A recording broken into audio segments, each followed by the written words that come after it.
Hello friends, welcome to our YouTube channel. आज हम लोग जो चैप्टर पढ़ने वाले हैं वो कॉस्ट अकाउंटिंग का सबसे पहला चैप्टर है। जिस चैप्टर का नाम है मटेरियल कॉस्टिंग।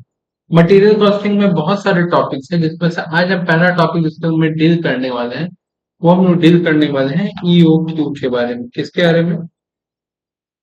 ईओक्यू। ठीक है। EOQ versus reorder quantity. तो सबसे पहले तो हम लोग ये टॉपिक समझ लें, तो हमारे समझने में बहुत जरूरी है। ठीक है। देखिए, पहले हम बात करते हैं ईओक्यू के बारे में।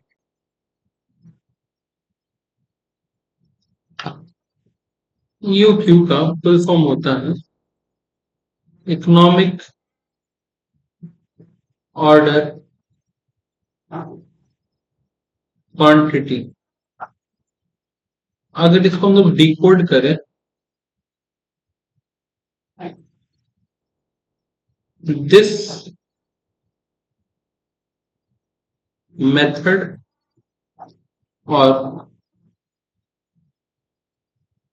फॉर्मूला और concept help me to determine best size of order to be placed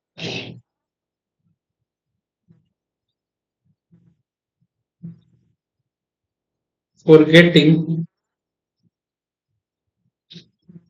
some economical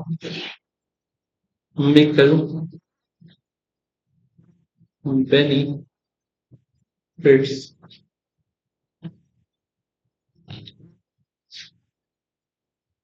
ये कंसेप्ट हमको हेल्प करता है डिटरमाइन करने के लिए कि हमको बेस्ट साइज यानी कि कितना क्वांटिटी हमको ऑर्डर करना चाहिए।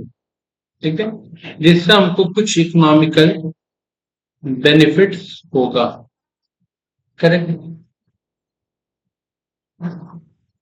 एग्जाम्पल क्या है? अब इसके एग्जाम्पल समझने के लिए पहले यहाँ पे आते हैं रीऑर्डर क्वांटिटी। देखिए, रीऑर्डर क्वांटिटी तो खुद में समझ में आ रहा है कि हमको कितना पीस मटेरियल चाहिए for production of certain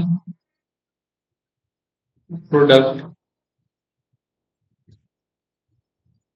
we required some input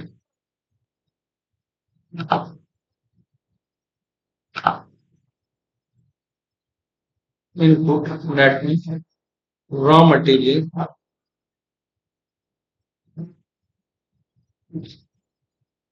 for their production purpose।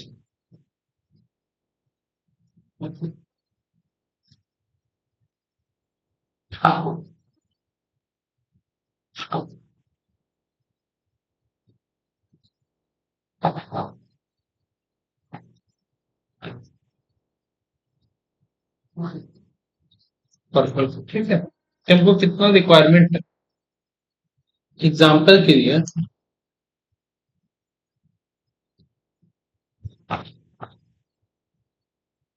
Example के लिए मान लीजिए हम एक प्रोडक्ट बनाते हैं,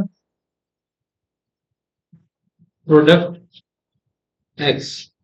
इसको बनाने को हमको इनपुट लगाना पड़ता है ए और बी, और पूरे साल में 12,000 यूनिट हमको ए लगता है और 12,000 यूनिट हमको बी लगता है, और इस दोनों के मिक्सचर से एक्स नामक प्रोडक्ट बनके तैयार होता है।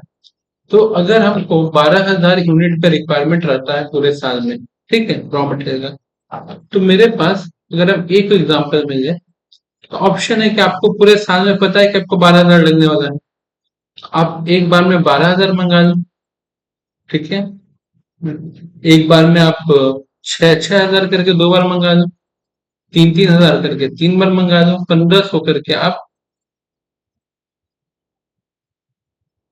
8 बार मंगा दो। ठीक है, अब जिस लॉट में चाहो उस लॉट में मंगा लो। अगर 12 हजार मंगाओगे तो 1 बार में हो जाएगा, 6 हजार मंगाओगे 2 बार में, 3 हजार, 4 बार में, 5 हजार मंगाओगे 8 बार में। आपका कम होगा। ऐसा भी हो सकता है कि आप इस तरह भी मंगा सकते हो, स्प्लिट करके, कि भैया एक बार मुझे 8 हजार यूनिट दे देना, फिर उसके बाद में 4 हजार यूनिट मिला। तो आपके पास बहुत सारा ऑप्शन आ जाता है मंगाने का।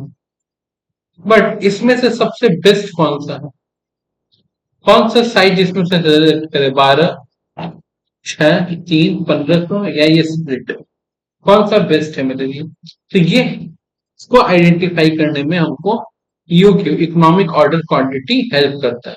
करेक्ट। तो रीऑर्डर्ड क्वांटिटी का ही मतलब एक तरह से इकोनॉमिक ऑर्डर क्वांटिटी होता है। लेकिन अभी जरा बात समझिए, अगर किसी कंपनी को या किसी नए प्रोड्यूसर को ईओक्यू का कंसेप्ट नहीं पता है, तो वो हो सकता है कि इसमें से किसी लॉट में सामान को मंगाए या इसमें से किसी तरीके से सामान को मंगाए। बट अगर उसको ईओक्यू का आइडिया है तो उसको कितना क्वांटिटी, रीऑर्डर्ड क्वांटिटी कितना करना है, कौन सा क्वांटिटी उसके लिए इकोनॉमिकली बेनिफिट होगा, वो अपने इस फॉर्मूला से आइडेंटिफाई कर सकता है। कैसे किया जाता है? तो उसके लिए हमको कुछ फंडामेंटल चीजों का रिक्वायरमेंट होता है। क्या क्या चीज? जैसे देखो, सबसे पहले कि आपको एनुअल रिक्वायरमेंट कितना है।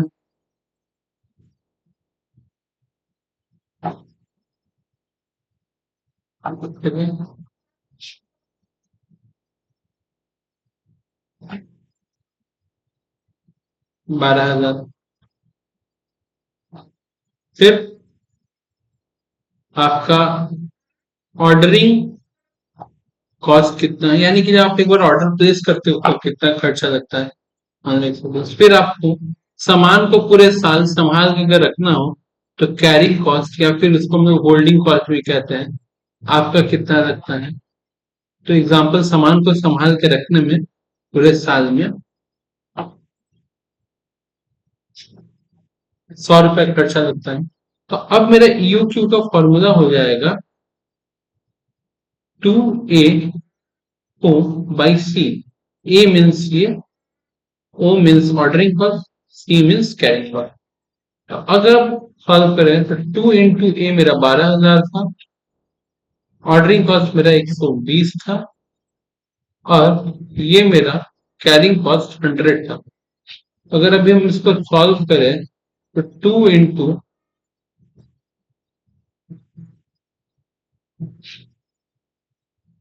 ये जीरो और ये जीरो कट जाएगा,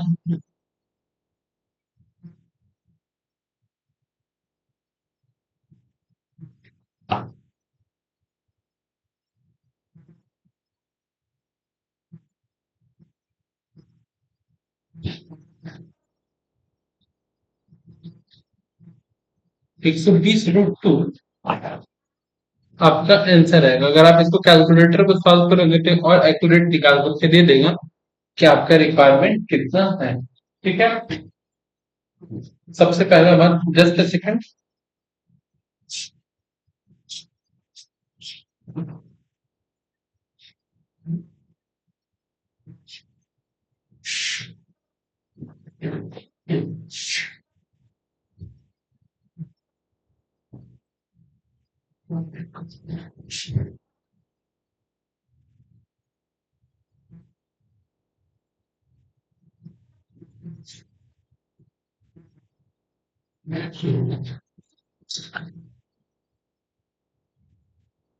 तो देखो,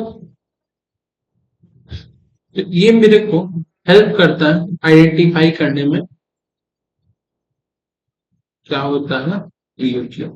तो आप यहाँ तक पहला कंसेप्ट समझ गए होंगे।